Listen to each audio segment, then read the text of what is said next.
A winch pulls a sand-covered, seaweed-draped Bugatti Chiron out of the dark seawater onto a flatbed trailer. A Bugatti Chiron is rolled into a brightly lit garage, showing off salt crust and rust on the wheels.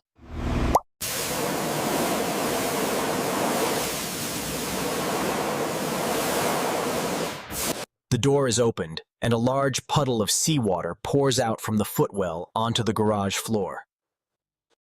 Technician uses an industrial vacuum to suck up water and sand from the carbon fiber door sills. The salt-damaged leather seats are unscrewed and lifted out of the car, revealing the metal frame. Detailed shot of removing the center console knobs, which are covered in white salt residue.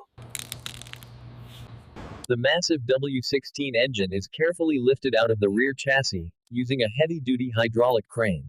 Technician sprays a foaming degreaser over the salt-caked engine block. A steam cleaner is used to blast grime off the engine, revealing the shiny Bugatti logo beneath.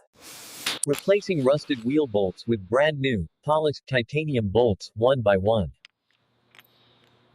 Removing the old, pitted brake rotors and sliding on massive, factory-new carbon ceramic discs.